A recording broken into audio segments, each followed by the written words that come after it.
So in this episode today, we are going to be discussing how you can prioritize your health even when you're too busy. So do you ever feel like your health is the first thing that slips when life gets too busy? Well, the good news is you're not alone. Most of us high achieving men have that same struggle. We struggle to prioritize our health when we have a stacked schedule. In my personal life, when I was working at the BBC and Spotify, I always felt like I was just too busy to focus on my health. And at the same time, I kept getting injured playing football, constantly had a bad back. I kept getting these nagging migraines. And I realized that actually my health has got to become non-negotiable in my life. So in this episode today, I'm going to share 5 actionable tips that will help you to prioritize your health even when you have a stacked schedule. So hello and welcome to In the Moment with me, Alex Manzi. I'm a coach, and through my own personal journey, I've gone from depression to fulfillment, and I've gone on to work with athletes, artists, entrepreneurs, business owners, and this podcast exists to help you make a positive change in your life today. So let's get into how you can prioritize your health even when you're too busy. So we've all been there, right? Long hours, working hard, family responsibilities, feeling like there's not enough hours in the day. I constantly felt like it was impossible for me to carve out time for things like gym or even, playing the occasional game of football. And when you're juggling so many things, it's easy to let your health fall to the back and let it slip and become the bottom of the priority list. But the truth is, when you don't prioritize your health, it affects your life in so many ways. It affects your productivity levels, it affects your energy levels, it affects how you show up in your relationships. And I started to notice that as my health was slipping, so were the different areas of my life. I especially noticed it with my mental health. I was constantly in a low mood. I was constantly in a low energy state. It meant that I couldn't perform at work. It meant that I wasn't present when I was with my friends, when I was with my family. And I just knew that if I stayed on this path, then my poor health was going to lead me to being depressed, stressed, and with a body that didn't function very well. So if you're watching this, I'm going to guess that you're already achieving great things in your life. Now, what I want you to do is I want you to imagine a life where you have better energy levels, where you're more present, where you're more focused at work, where you're more productive, and what that can produce for you. Because in this episode, I'm going to share with you the tips that can help you create that so that you can keep advancing in your career and you can get the balance of your health and your other priorities in your life. So if we go back a few years, I rarely worked out. In fact, I actually never even stepped foot in the gym until I was about 28. And I would kind of just, do whatever I could, but mainly I was just eating whatever I could. I was shoving junk food in my mouth because it was quick and easy.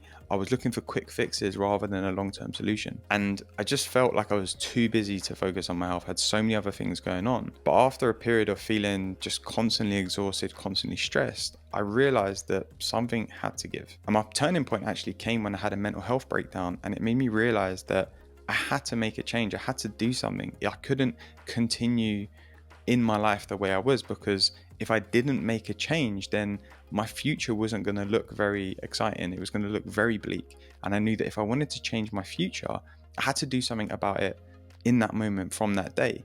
And I actually made a commitment to myself of, when I get to my 30th birthday, I want to be in the best physical, mental, and emotional state that I've ever been in. So what I did is I just started to make small changes. Right? I cleaned up my diet. I stopped drinking alcohol so much. I only focused on drinking water throughout the day and a coffee in the morning. I started exercising a little bit. I signed up to the local gym so I could go to some of the evening classes. And I wasn't really trying to completely overhaul my life. I was just looking to make small changes that I knew that I was able to keep to, because I knew that if I kept up with the small changes, then over the long term, those things would add up and it would actually create something different to the life that I was living when I had that breakdown. So what I want to do is I want to share with you the 5 tips now that are going to help you to see how you can prioritize your health, even though you feel like you might not have time for it, even though you feel like you're too busy. These 5 tips, if you follow them, they will help you prioritize your health, because it's the most important thing. Health is wealth, as they say. This body is our vehicle that carries us through life, and my mission is to take as best care of it as I can. And over the years, through following these 5 steps, it's helped me to stay on top of my health. It's helped me to be fitter than I've ever been. It's helped me to really bring that priority of health into my life alongside my career goals and the things that I'm trying to achieve from a work perspective. So the first step is to start small. Pick something that's an easy win for you to do. This might be just going out for a 10-minute walk at your lunch break. This might be, going for a little walk around the office during your tea breaks. This might be quitting junk food or replacing unhealthy snacks with healthy snacks like fruit. These small changes add up over time. So if you look for the small, easy wins, like I said, over time, they will add up and they will create something different to what you're currently living. So step 2 is to integrate health into your routine. So this might be when you're on a call, stand up instead of sitting down. Do some stretches while you're standing up. One thing that I started to do, if I had a meeting with someone at work, we just used to walk around the office while we were talking, or we'd go out for a walk.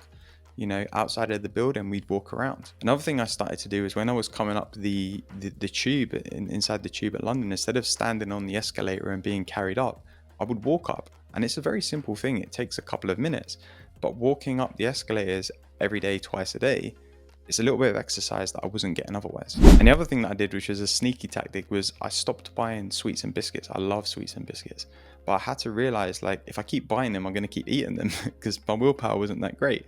So I thought, if I don't buy them, then I won't eat them.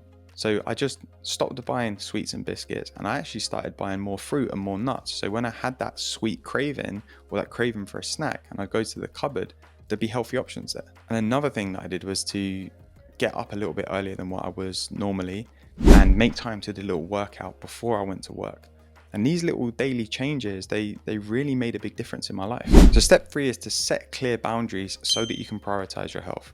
So you might want to look at your schedule and see where can you put exercise into your days, into your weeks, and treat them as an important appointment as you would a meeting with your boss. Or you might want to look at making sure that you get a consistent bedtime, getting to bed at a realistic hour so that you're getting 7 to 8 hours sleep a night. And actually what I started to do is when I was waking up a little bit earlier to do a workout, I started to work backwards. So I was like, okay, if I need to get up at this time and I want to get 8 hours sleep in, that means I have to be in bed maybe half an hour before the 8 hours. So get into bed, read for half an hour, sleep for 8 hours so that I could wake up. And I worked backwards from my wake up time to ensure that I was in bed at a good time to get those 8 hours sleep. And the other thing that was really helpful for me is I looked at my weeks and I just asked myself, where is the most realistic time that I can put in a workout?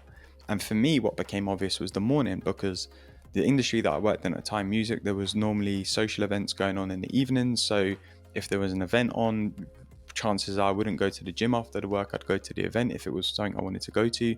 So I kept noticing that I would find excuses not to go to the gym after work, or I'd be tired. And when I saw actually probably the best time for me is to get up a little bit earlier, 45 minutes, an hour earlier than I am, then I can do a workout in the morning and then it's done for the day and I can continue with my work.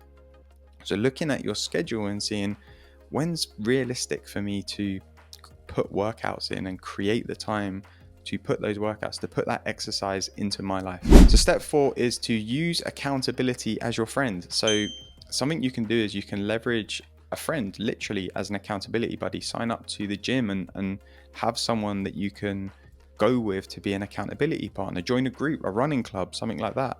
Or even download an app where you can track your progress to keep you accountable.